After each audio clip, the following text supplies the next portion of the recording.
Ese warubizi ko ushobora kubika contact zawe kuri Facebook mu gihe ukoresha Facebook atari ngombwa yuko ubika nomero zawe kuri email gusa, bishobora ko email wayitakaza mu gihe utazi password cyangwa se na email ukayibagirwa, bityo ukaba wagura telefone cyangwa se indi device isaba gushyiramo email na password igakuyobera. Ariko hari ukuntu ushobora kuba wazibika kuri Facebook, iyo ukaba uyibika hanyuma contact wabuze ukaba wakongera ukazigarura. Bikorwa gute? Uraza ugafungura kuri Facebook yawe nk'ibisanzwe, warangiza ukareba mu kaboko k'ibumoso, mu kaboko k'iburyo ahantu hari uturongo dutatu tumanutse ukadukandaho. Iyo umaze kudukandaho uhita ubona ahantu handitse, uhita ushakisha muri tuno tuntu twose turi hano ukareba handitse settings and privacy, ugahita ukandaho. Iyo umaze gukandaho hahita munsi yaho haza akantu bita settings, nako ukagakandaho. Hanyuma wamara kugakandaho ugahita ubona ahantu handitse account center, ugahita ureba ahantu utwo tuntu turimo kuri ako kambere, ugahita ubona ahantu handitse personal details, password and security.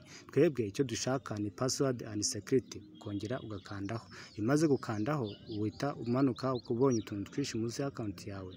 Akambere kafite umutwe uvuga ngo connected experience, akandi ka kabiri gafite account settings.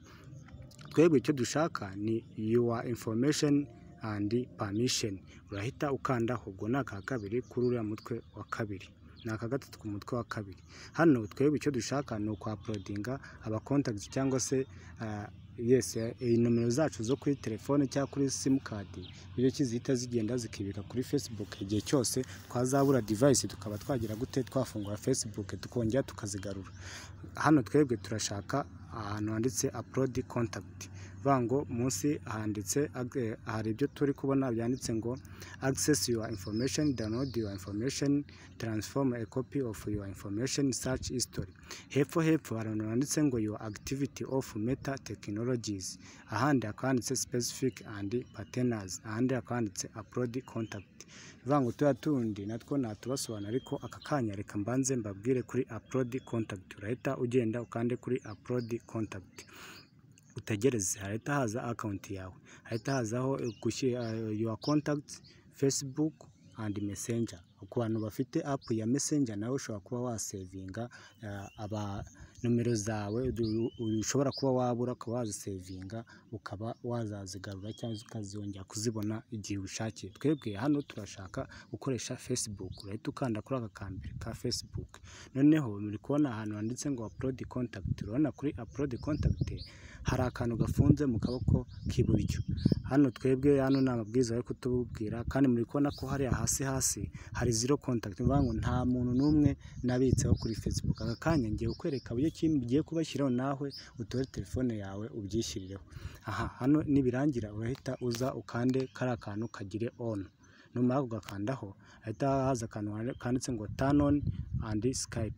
Hano urahita ukanda turn on, numara kuyikandaho urahita utegereza, kubera internet igenda gakeya biraterwa. Import your contact, hano ni ba bantu bawe bari kugenda bajya kuri Facebook, urabona ko birarangiye. Hano nanone abantu mfite nomero za telefone, urabona ko baje mu bo ngomba kumenya. Bino rero ntabwo byitaho kuri bano ba friend, ahubwo icyo ukora urahita ubona akajambo kari hasi kanditse Skype, urahita ukandaho kuri Skype. Numara gukanda Skype urahita utegereza gatoya. Muri kubona ko namaze kubikandaho kandi namaze uploadinga. Icyo ukora urakora refresh, urafata urutoki rwawe urukure hejuru, urumanura utarukuyeho, noneho ubundi utegereze gatoya nka kuriya mbigenje. Hanyuma nurangiza uraza kubona ko za contact zose zagize gute, zajeho. Uko ni uburyo ushobora kuba wabika za contact zawe, none igihe wumva ushobora kuba wazibura ukaba wagira gute, wazibona. Ushobora no kuzideletinga ubishaka, wenda ushaka nka nomero y'umuntu runaka wagenda ukayikandaho.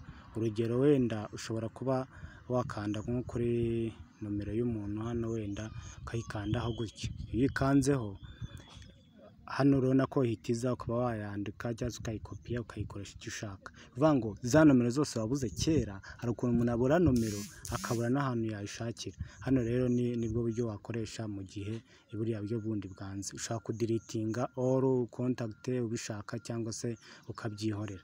Reka nsubiremo bwa nyuma, uraza ugafungura Facebook yawe, ukaza ukajya ku turongo dutatu, warangiza ugahita ujya kuri settings and privacy, ugahita ukanda kuri settings, ugahita ujya kuri password and security. Wamara kuyikandaho ugahita ubona ahantu hasi handitse your information and permission, warangiza ugahita ujya kuri upload your contact, ugahitamo Facebook. Wamara guhitamo Facebook, hano iyo nta bantu barimo ka kantu gafungura ukagafungura ugaskypinga abantu bagize gute bapendinga.